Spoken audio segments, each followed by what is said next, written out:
असं कुपनमध्ये तुम्हाला पहिला आयडियल स्टडी हा ॲप इन्स्टॉल करायचा आहे. ॲप इन्स्टॉल झाला की तिकडे तुम्हाला पहिला मोबाईल नंबर आणि पासवर्ड विचारतील.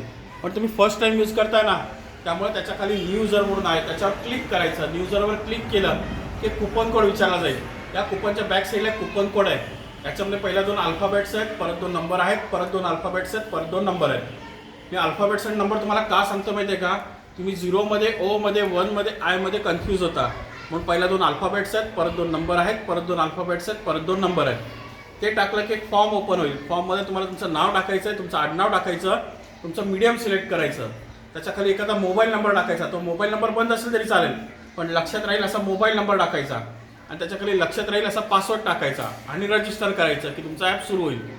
फक्त तुम्ही जो मोबाईल नंबर आणि पासवर्ड टाकताय ना, तो लक्षात राहील असाच टाका किंवा एखाद्या वहीवर लिहून ठेवा. कारण आज तुम्ही वडिलांच्या मोबाईलवर ॲप सुरू केला आहे, वडील उद्या कुठेतरी बाहेर जाणार असतील, तुम्हाला आईच्या मोबाईलवर अभ्यास करायचा असेल तर वडिलांच्या मोबाईलवरचा फक्त लॉगआउट करायचा. आईच्या मोबाईलवर ॲप इन्स्टॉल झाला ना की जिकडे पहिला मोबाईल नंबर आणि पासवर्ड विचारतात ना, तिकडे फॉर्ममध्ये भरलेला मोबाईल नंबर आणि पासवर्ड टाकला तर तिकडे ही ॲप सुरू होईल.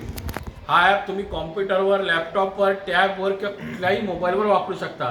कुठल्याही मोबाईलवर म्हणजे 2 दिवसासाठी मामाच्या घरी गेलात तरी त्याच्या मोबाईलवर अभ्यास करू शकता. 2 दिवस काका तुमच्या घरी आला तरी त्याच्या मोबाईलवर अभ्यास करू शकता. म्हणजे आजपासून 11वीच्या ॲडमिशनपर्यंत तुमच्या मनात काही प्रश्न आले ना, तर त्या सगळ्या प्रश्नांची उत्तर तुम्हाला ह्याच्यामध्ये मिळणार आहे. समजलं? ह्याच्यामध्ये जर तुम्हाला काही टेक्निकल प्रॉब्लेम आलेच तर याच्या खाली आमचा कॉल सेंटर नंबर आहे. त्या कॉल सेंटर नंबरवर जर फोन केला तर तुमचे जे काही टेक्निकल प्रॉब्लेम्स असतील हे सगळे प्रॉब्लेम्स तिकडे सॉल्व्ह करून दिले जातील. वापरायला नक्की? काय माहिती आहे का, आता मी त्या शाळेत येत होतो ना, मला सरांनी सांगितलेलं की इकडे जाऊन ना मुलांना